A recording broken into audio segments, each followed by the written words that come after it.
순서입니다. 자녀는 하나님이 우리에게 주신 선물이고 가장 큰 축복입니다. 여러분, 자녀가 생겼을 때 기뻐하지 않은 부모가 있을까요? 그런데 이상한 것은 자녀는 하나님이 주신 선물이고 축복인데도 자녀 문제로 인해서 고통당하는 가정도 많다는 거예요. 하나님의 선물이고 하나님의 복이 자녀라면 왜 자녀 문제 때문에 이렇게 고통당할까요? 이 고통당하는 것을 우리가 무엇이라고 설명할 수 있을까요? 여러분, 이것은 부모가 자녀를 양육하는데 문제가 있다는 것이죠. 부모가 자녀를 마음대로 양육하려는데 원인이 있습니다. 부모는 스스로 자신이 여전히 내가 죄성을 가진 죄인이라는 사실, 내가 여전히 이기적인 마음을 갖고 있는 죄인이라는 사실을 여러분 인정하셔야 합니다. 자녀를 사랑하는 마음만 있으면 자녀에게 잘해주기만 하면 되겠거니 생각하십니까? 그러나 여러분, 그렇지 않습니다. 부모가 자녀를 사랑하고 또 잘 기르려고 애를 쓰는데도 오히려 자녀에게 상처를 더 깊이 주고 자녀들의 삶을 슬프게도 오히려 망가뜨려 버리는 경우도 있을 수 있습니다. 여러분, 부모는 자신이 죄성을 가지고 있는 죄인이라는 사실을 기억해야 된다는 거예요. 그리고 이기적인 본성을 가지고 있다는 사실을 명심하지 않으면 자녀들의 삶을 오히려 우리가 더 힘들게 만들 수 있다는 것입니다. 여러분, 헬리콥터맘이라고 들어보셨나요?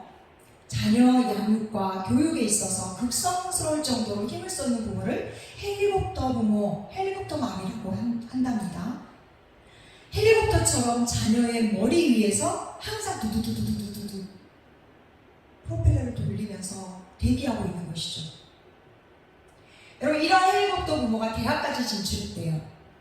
서울에 있는 어느 사립대학 교수는요, 학년 말이 되면 학부모로부터 어떤 전화를 받게 된대요.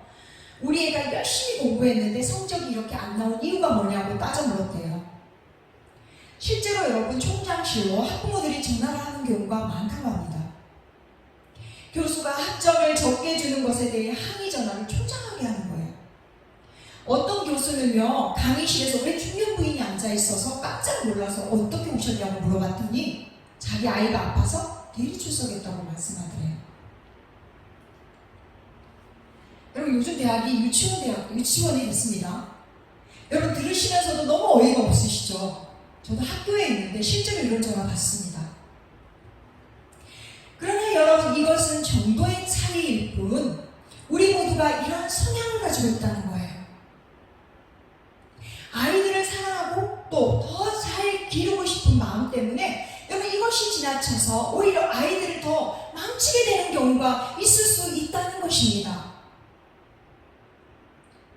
여러분, 그래서 우리가 정말로 예수 그리스도를 믿는 사람들이라면 여러분, 하나님께 겸손하게 들어야 합니다. 하나님이 우리에게 자녀를 주신 것입니다. 우리 부모만의 자녀가 아니라는 사실이에요. 여러분, 우리 자녀는 근본적으로 하나님께서 선물로 주신 것뿐이고 부모인 우리에게 맡겨진 존재라는 겁니다. 아이들이 거실에서 엄마 아빠는 우리를 하고 있었어요. 여자아이가 막 화를 내면서 이야기했어요. 나 아이 안 할래. 그러면 너희들이 시키는 대로 다 해야 되잖아. 나 아빠 할래. 그러자 남자아이가 막 화를 냅니다. 그러면 너는 저기 의자에 앉아서 우리 보고 이거 해와라, 저거 해와라, 저거 갖고 와라, 이거 갖고 와라 명령할 거잖아. 여러분, 아이들이요, 부모에 대해서 어떻게 생각하고 있는지 부모인 우리가 정직하게 자신을 볼 줄 알아야 합니다. 도대체 엄마인 나는 아이들에게 어떤 모습으로 보일까요? 아빠인 나는 과연 어떤 모습으로 비춰질까요? 여러분, 아주 어린 아이들도 다 합니다. 부모는 자신들이 다 하고 싶은 거 다 하면서 할 말 안 할 말 다 하면서 자기들 보니 조심하라고 해요. 어디서 화를 내냐고 윽박지르는 것을. 그러니 아이들은 어릴 때부터 속에 분노가 쌓이는 거죠. 아이들이 부모에게 화를 내는 것은 부모가 정직하지 않기 때문이에요. 부모는 자녀들을 사랑하기 때문에 말하는 것이라고 이야기합니다. 너를 위해서 그러는 것이라고 말합니다. 그런데 부모가 정말로 자녀들만의 행복을 위해서만 그렇게 말하는 것일까요? 부모는 정직하게 자기 자신의 마음을 들여다볼 줄 알아야 합니다. 부모 자신의 욕망, 자신들의 욕구 충족을 위해서 자녀들에게 요구하는 것이 얼마나 많습니까? 여러분, 자녀들에게 왜 맨날 공부하라고 말씀하시죠? 왜 학원 보내십니까? 왜 그렇게 좋은 학교를 가기를 원하십니까? 정말로 자녀들을 위해서 그러시는 거 맞습니까? 아이가 학교에서 공부 잘한다고 그런 말을 들으면, 좋은 성적을 받아오면 부모는 기분이 좋지요, 그죠? 그리고 은근히 자랑하죠. 그런데 반대로 아이가 학교에서 좋은 성적을 받지 못했거나 친구들로부터 소외된다고 느껴지면 화가 납니다. 아이가 어디 가서 무엇인가 잘못된 행동을 하고 돌아왔을 때 창피해서 못 살겠어. 동네 창피해서 못 살겠어. 부모가 정말 자녀만을 위해서 이렇게 말하는 것입니까? 자녀가 무엇인가 잘하고 못하고에 따라서 부모 자신의 욕망이 채워지고 안 채워지고 그렇게 된다고 생각하는 것이죠. 여러분, 우리나라 부모의 자녀 교육의 목적이 무엇이라고 생각하는지 설문조사를 했습니다. 좋은 직장과 좋은 대학에 입학시키기 위한 목적이 크다는 사실이 다시 한번 확인되었어요. 좋은 직장을 얻어서 우리 아이가 유복하게 살게 하기 위해서 그 내용이 절반이 넘는 51.2%, 좋은 대학에 입학시키기 위해서도 2위를 차지했는데 26.2%, 반면에 사회에서 꼭 필요한 사람으로 만들기 위해서는 8.5%, 또 다른 성품을 가진 사람으로 성장시키기 위해서 8.1%, 그러니까 1위에 비해서 6분의 1 수준에 그쳤다는 거예요. 그 외에도 잘 나가는 자녀의 덕을 보기 위해서, 또 결혼을 잘 시키기 위해서 이러한 응답도 있었습니다. 여러분, 우리 아이들이 가장 두려워하는 말 중 하나가 무엇인 줄 아십니까? 나 너 때문에 창피해서 못 살겠다.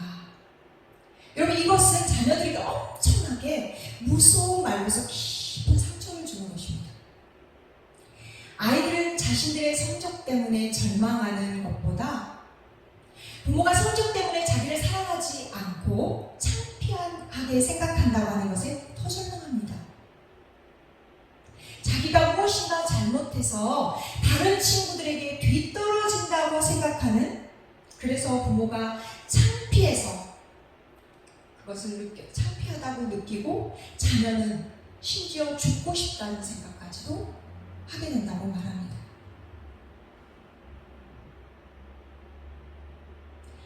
여러분, 우리 아이들의 가치를 줄 세우기 위해서 판가름하고, 남의 아이들도 우리는 그렇게 판단하는 것에 익숙해져 있다는 거예요. 여러분, 부모가 정말로 사랑해서 그런 것이라면 자녀들이 오히려 뒤떨어지거나 무엇인가 잘못했을 때 자녀들의 마음을 더 세심하게 살펴줄 수 있어야겠죠. 여러분, 부모됨이란 단순히 자녀를 갖게 됨으로써 이루어지는 변화를 넘어서는 것으로 경제적, 사회적, 도덕적, 심리적 역할까지 모든 새로운 역할들을 다 수용하고 그 정체성을 새롭게 형성하는 종합적인 거라고 해요. 이 모든 책임을 수행하는 데 있어서 근본적인 동인이 무엇이 되어야 할까요? 사랑입니다. 여러분, 우리는 알아야 합니다. 우리가 자녀를 사랑하고 잘 되라고 하지만 우리의 해결되지 않는 우리 안에 있는 이기적인 죄성, 이 본성이 자꾸만 문제를 일으킨다는 거예요. 부모 자녀와의 관계가 일단 형성이 되면 여러분, 이것은 포기가 된다거나 포기할 수 없는 것이잖아요. 그죠? 부모 역할은 또 연습할 수도 없어요. 따라서 원하든 원하지 않든 부모 역할은 중도에 포기되거나 다시 시작할 수 없다는 거죠. 여러분, 이것은 필연적인 것이고 이례적인 것이라는 사실을 기억해야 합니다.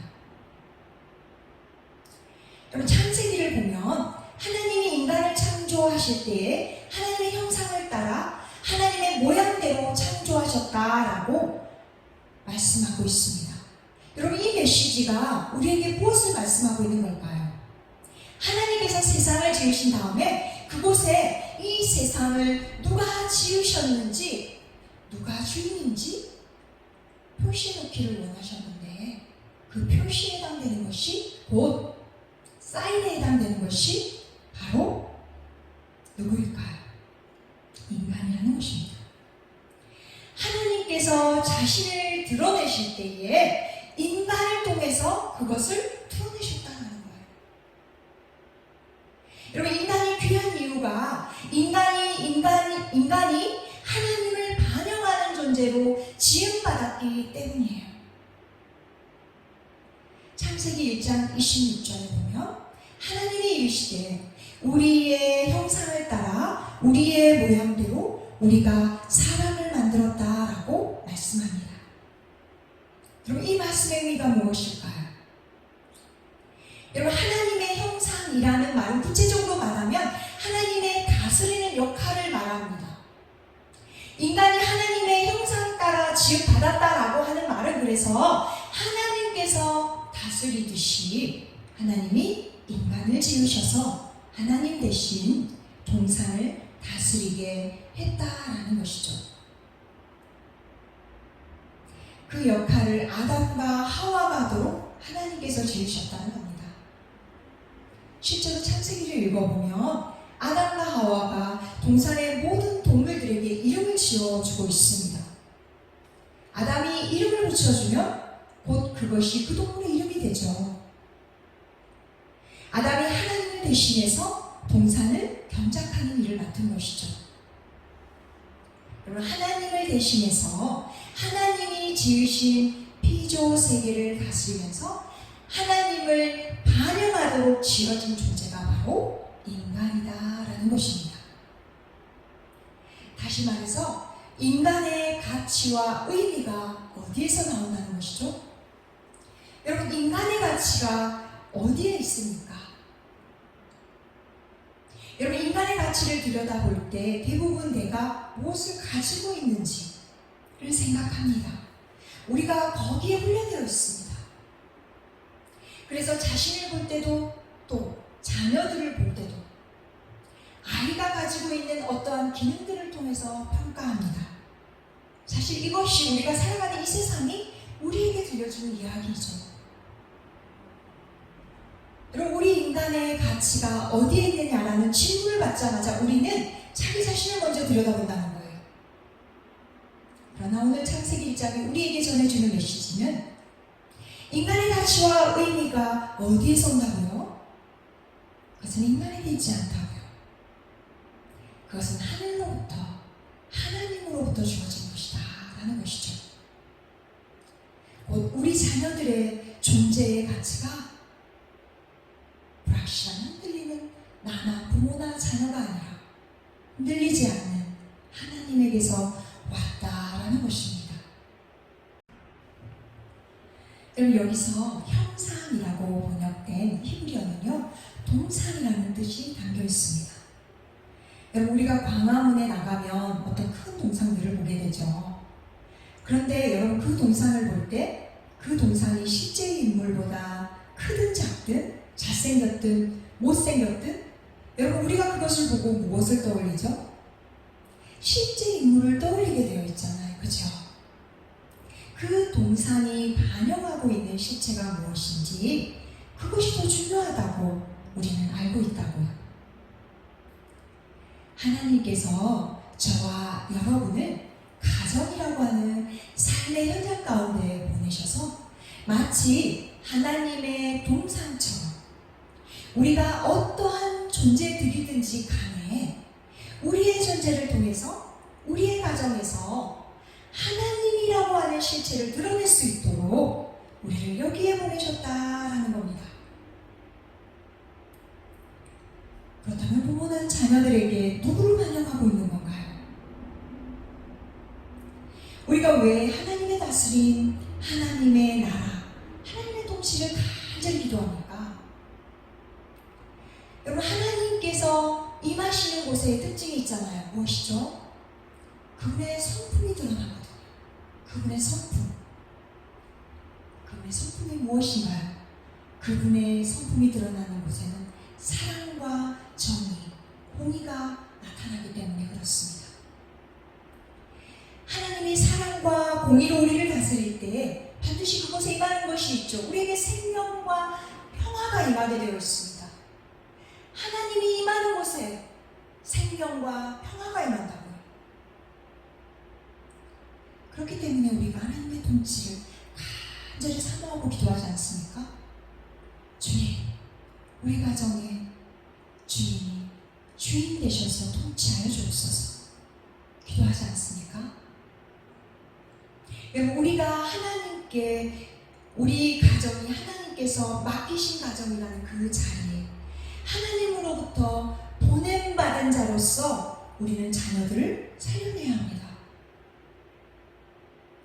내가 여기서 하나님을 드러내지 않으면 내가 보냄받은 이 자리가 무너지겠죠. 그렇죠, 여러분? 아버지가 가장으로 부름받았는데, 보냄받았는데 그곳에서 가장의 소임을 못한다면 보냄받은 자리가 무너질 수밖에 없겠죠. 과연 내가 하나님께 보냄받은 자라면 여러분, 그 자리에는 반드시 하나님의 다스림이 나타나게 되어 있다는 거예요. 내 자리에서 하나님이 드러나지 않는다고 생각한다면 여러분, 저는 너무 슬플 것 같아요. 너무 힘들 것 같습니다. 저와 여러분의 존재를 가볍게 생각할 수 없는 이유는 여러분, 우리를 통해서 하나님을 드러내도록 작정하셨기 때문입니다. 나의 가치가 내가 가지고 있는 그 무엇에 달려있는 것이 아니라 하늘이 부여해 준 가치가 부모된 우리에게 있기 때문입니다. 하나님의 형상을 따라 하나님의 모양대로 인간을 지으셨다라는 말은 하나님께서 세상을 지으시고 그 세상의 주인이 누구신지 드러내기 위해서 인간을 지으셨다라는 겁니다. 여러분, 우리가 하나님의 형상으로 하나님을 대신해서 하나님이 주신 세상을 다스리려면 우리에게도 그러한 능력이 있어야 되지 않겠습니까? 그렇죠? 하나님이 사랑과 공의를 가지고 세상을 다스리실 때마다 생명과 평화가 우리 가운데 임한다고 말씀드렸잖아요. 그렇죠? 그렇다면 우리도 하나님을 대신해서 다스리려면 그 능력이 우리에게도 있어야 되지 않겠느냐라는 것입니다. 여러분, 하나님께서 그 능력을 주시고 하나님을 대신해서 우리에게 다스리라고 말씀하여야 되는 것이 맞지 않겠습니까? 하나님께서 우리에게 여러분 무슨 능력을 주셨나요? 하나님이 가지고 계신 속성이 많습니다. 그죠?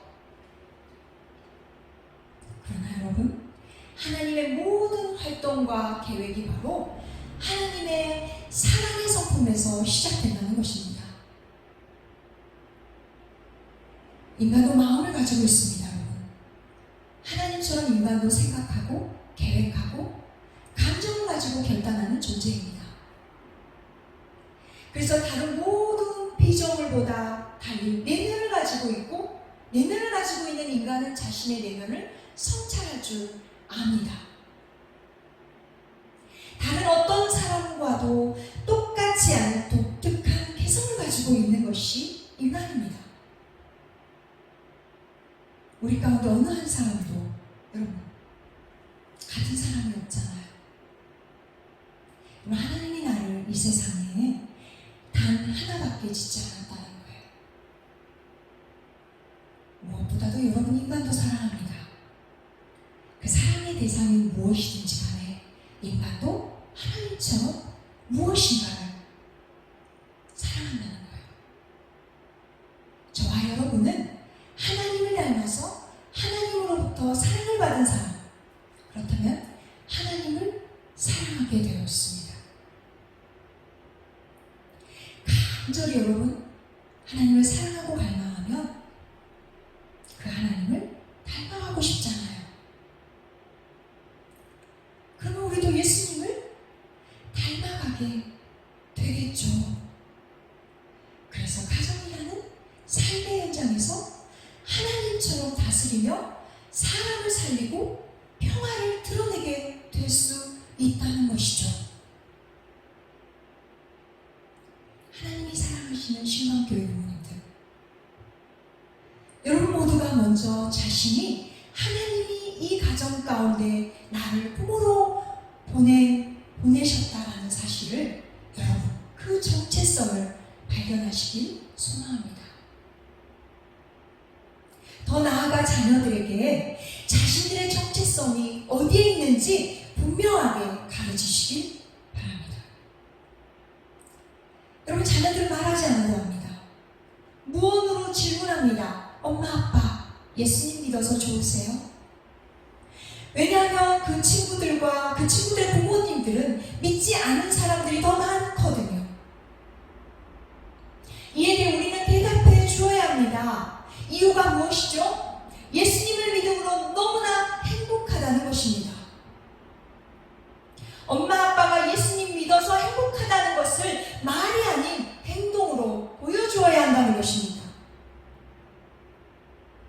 여러분 우리 아이들은 우리의 삶을 보면서 다 압니다. 자녀들이 어떻게 모를 수 있겠어요? 아이들이 볼 때 엄마 아빠도 많은 어려움을 겪고 살아간다는 것을 알아요. 그럼에도 불구하고 엄마 아빠가 행복해 보인단 말이에요. 도대체 무엇 때문에 엄마 아빠가 행복한지 우리 아이들은 다 지켜보고 있단 말이에요. 여러분 제가 최근에 읽은 책 가운데 한국 소설가 신영숙 씨가 쓴 엄마를 부탁해라는 책이 있습니다. 여러분 이 가운데 읽어보신 분들이 계실 수 있어요. 그렇죠? 치매에 걸린 엄마를 서울역에서 잃어버렸어요. 엄마가 치매에 걸렸다는 것을 가족들이 다 알지 못했죠. 그런데 엄마가 치매에 걸렸다는 것을 어떻게 알았을까요? 서울 큰아들 댁에 올라오던 엄마가 아버지 뒤를 따라오다가 집을 찾지 못하고 그만 길을 잃어버린 거예요. 큰아들이 살았던 동네가 한 5군데, 6군데 됩니다. 엄마가 그 동네에서 겨울인데 맨발에 파란색 슬리퍼를 신고 돌아다닌다고 하는 제보가 들어왔습니다. 맨발에 파란색 슬리퍼는 엄마가 처음 큰아들이 서울에 살고 있는 큰아들을 찾아 올라왔을 때 그 모습 그대로였어요. 그 파란색 슬리퍼를 신고 있는 할머니가 나타난다고 하는 그 제보를 받고 가보았지만 결국 찾지 못했습니다. 가족들이 모두 자책을 합니다. 큰딸과 큰아들이 엄마와 연관된 추억을 떠올리면서 엄마가 머리 아프다고 했을 때 왜 가족들 중 아무도 병원에 모시고 가지 않았을까? 엄마가 기절했을 때 엄마한테 큰 병이 있을 수도 있겠구나. 왜 가족들 가운데 이런 말을 하는 사람이 아무도 없었을까?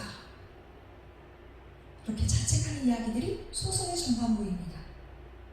소설의 후반부로 넘어가면 새가 된 엄마의 모습이 나오면서 엄마의 독백이 나옵니다. 여러분 엄마가 새가 되었다는 것은 실종된 엄마가 이미 죽었다는 것을 의미하겠죠. 그런데 같은 사건을 떠올리면서 엄마는 그때 너무나 기쁨으로 그 일을 다 감당했다라고 떠올립니다. 여러분, 인간이요, 간절히 사랑할 때 그 마음 가운데 순전한 기쁨이 찾아옵니다. 사랑할 때 기쁨이 찾아온다는 것이죠. 사랑할 때 기쁨이 찾아온다는 것은 여러분, 사랑할 때 아무런 희생이 따르지 않는다는 것이 아닙니다. 사랑할 때 나에게 아픔이 남지 않는다는 것을 말하는 것이 아닙니다. 사랑할 때 나에게 희생이 따르죠. 아프죠. 아프지만 사랑할 때 기쁘다. 엄마는 그 이야기를 하고 있는 거예요. 사장에서 엄마가 마지막으로 찾아간 곳이 소설의 하이라이트인데, 엄마가 생전에 가장 중요하게 생각했던 사람들을 찾아다니는데요, 마지막으로 찾아간 곳이 바로 엄마에게로 찾아갑니다. 고향집 대청마루에서 엄마가 앉아 계시는데, 엄마가 맨발에 파란색 슬리퍼를 신고 가니까 엄마가 신발을 벗겨주고 그 피 묻은 엄마의 발을 감싸 안아줍니다. 그러면서도 엄마에게도 엄마가 필요하다라고 신경 쓰시는 거기에 기록하고 있습니다. 여러분, 모성애가 본능적인 부분도 있지만 우리는 우리의 부모님으로부터 사랑을 배우고 자랐습니다. 그리고 사랑을 하면 아프고 희생이 따르지만 그 가운데 기쁨이 있다는 사실을 배워서 우리 자녀들과 다른 사람들을 사랑할 수 있는 용기를 얻게 된 것이죠. 이 장면에서 모든 사랑 안에는 기원이 있다는 것을 우리에게 말해주고 있습니다. 사랑에는 기원이 있다는 거예요. 그럼 그 기원이 무엇일까요? 요한복음의 저자 요한은 회중에게 너희가 서로 사랑하라 라고 부탁하면서 모든 사랑이 누구에게 속해 있다고요? 하나님께 속해 있다고 말합니다. 여러분, 하나님을 한마디로 사랑이시다 라고 말씀합니다. 하나님을 표현하는 많은 수식 어구가 있지만 그분을 가장 잘 표현할 수 있는 언어가 바로 하나님은 사랑이다 라는 것입니다. 여러분, 우리가 예수님을 통해서 하나님의 사랑을 배웠습니다. 그렇죠? 하나님 과연 자기 아들을 내어놓으시기까지 인간을 사랑하시고 인간을 그리워하시는 분이시구나. 인간을 몹시 아끼고 귀히 여기시는 분이시구나. 여러분, 우리가 예수님을 통해서 하나님을 알고 사랑을 배우고 알았다면, 여러분, 예수님을 통해서 우리가 어떻게 사랑해야 하는지를 배울 수 있을까요? 예수님께서 참 하나님이고 참 인간이셨다면 여러분, 그럴 겁니다. 우리가 배울 수 있을 겁니다. 그분에게서. 예수님께서 하나님을 여러분 어떻게 사랑하셨습니까? 십자가 위에서 예수님께서 죽기까지 하나님 아버지의 뜻에 순종하셨습니다. 그것이 하나님 아버지의 뜻임을 알고 자기 목숨을 죽기까지 내어놓으셨다라는 거예요.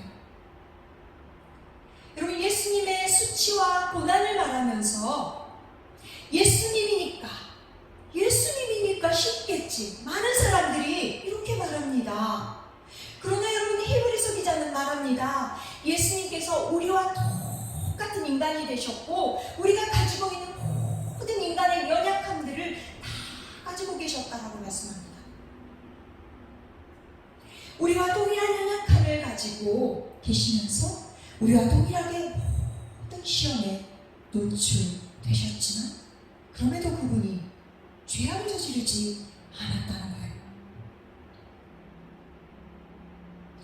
그렇다면 하나님을 향한 예수님의 사랑은 어느 날 한순간에 한꺼번에 일어난 것이었을까요? 성경은 그렇게 말씀하고 있지 않아요. 성경은 예수님께서 습관적으로 하나님 앞에 멈추어서는 훈련을 했다는 것을 보여줍니다.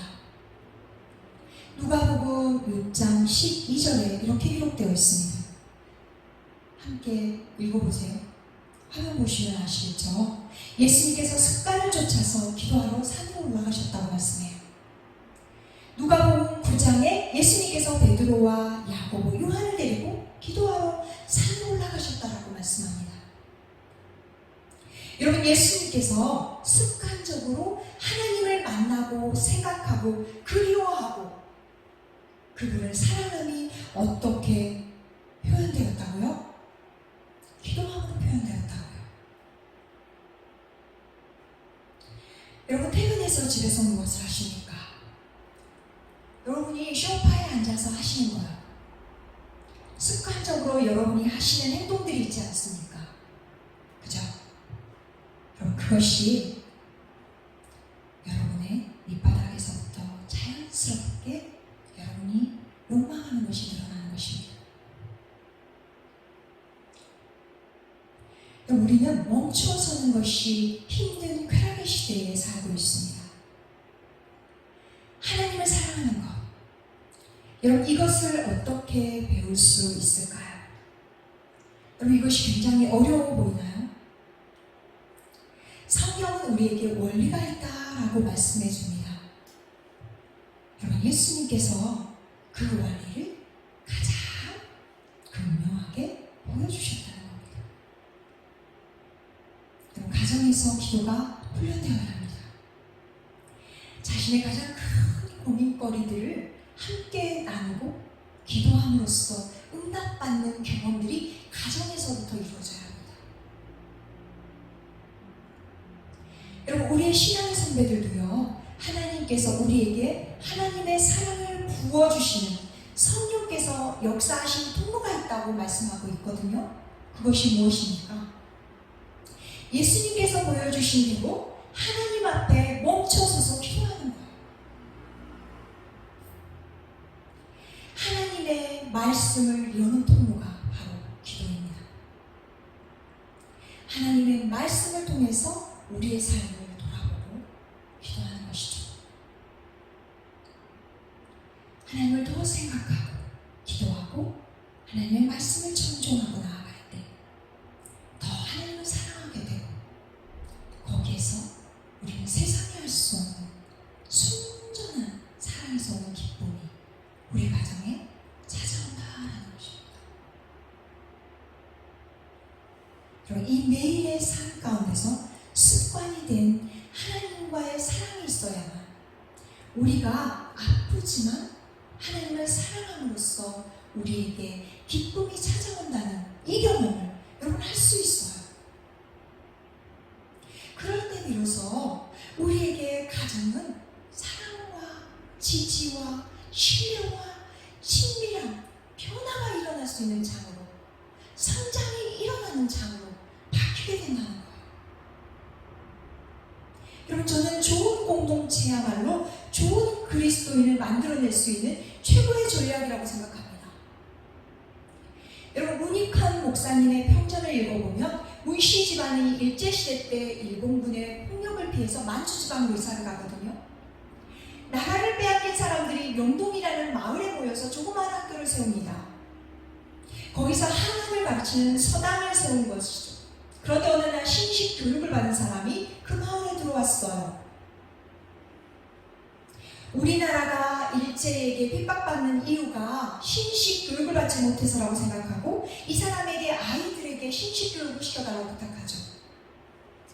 그런데 그 선생님이 말해요. 정재민이라는 선생님인데, 좋은데 조건이 있다. 가르쳐주겠습니다. 성경을 가르치게 해달라. 이게 조건이었습니다. 여러분, 이것이요, 문익환 목사님 문씨 집안에 기독교 역사가 시작된 순간이었대요. 이 사람이 성경을 가르치기 시작했고, 나라를 빼앗긴 사람들이 모여서 살아가는 이 조그만 마을에 몇 명 되지도 않는 아이들이 소학교를 거쳐 중학교를 올라가요. 이 아주 작은 교실에 모여서 아이들이 연극도 하고 책도 보고 미술도 배우고 그랬어요. 그런데 여러분, 이 조그만 교실에서 어떤 인물들이 나온지 아세요? 문익환 목사님, 그리고 그 동생 문동환 목사님, 또 친구 윤동주, 영화 동주에 나오는 송봉규 목사님, 강월령 목사님. 여러분, 이 편전을 쓴 저자가 이 평장 끝에 이렇게 말해요. 인물이 나올 때는 쏟아져 나온다. 여러분, 제가 만난 좋은 학생들을 보면요, 제가 학교에 있는데요, 좋은 학생들을 보면 그 뒤에는요 반드시 좋은 공동체가 있더라고요. 여러분, 예수님을 머리로 둔 교회 공동체가 사랑과 신뢰라는 기준을 포기하지 않으면요, 그 공동체 안에 있는 사람들에게는 그 기준이 상실이 돼요. 그 교회의 상실이 된 그 기준 가운데 가정들이 건강하게 자란다면 그 가정이 어떻게 되겠습니까, 여러분? 당연히 건강할 수밖에 없죠.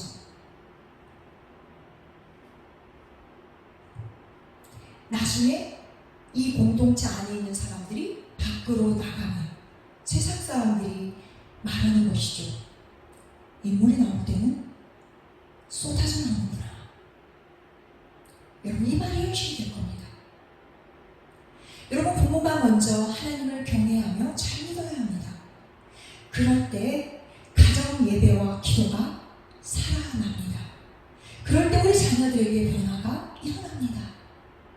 교회 공동체와 가정 공동체가 좌우의 기둥이 될 때 우리 자녀들의 미래는 밝을 것입니다. 여러분들의 가정과 신학교회가 맞물려서 돌아가는 하나의 톱니바퀴처럼 우리 자녀들에게 좋은 신앙 공동체가 되어주시기 주님의 이름으로 축원합니다. 우리 함께 기도했으면 좋겠습니다. 여기 보시면 기도 제목이 5가지를 제가 올려드렸습니다. 큰 소리로 함께 여러분들이 이것을 고백했으면 좋겠습니다. 내가 먼저 하나님으로부터 이 가정 가운데 보냄받았다는 사실을 기억하게 해주옵소서. 두 번째 함께 읽어봅시다. 부모인 제가 정말로 예수님을 잘 믿게 하여 주옵소서. 세 번째는 나를 통하여 우리 자녀가 예수님을 믿을 수 있도록 저를 믿음의 통로로 사용하여 주옵소서. 우리 가정에서 일어나는 모든 일이 믿음의 시험인 것을 깨닫는 눈을 주시옵소서. 나의 눈이 아닌 주님의 마음으로 우리 아이를 바라볼 수 있는 믿음의 눈을 열어주옵소서. 우리 함께 기도하셨습니다. 아버지 당신이 바라보는 영혼에게 올라의 삶을 나의 두 눈이 향하길 원해요. 아버지 당신이 울고 있는 어두운 땅에 나의 두 발이 향하길 원해요. 나의 마음이 아버지의 마음 알아. 내 모든 뜻 아버지의 뜻이 될 수 있기를. 나의 온몸이 아버지의 마음 알아. 내 모든 삶 당신의 삶 되기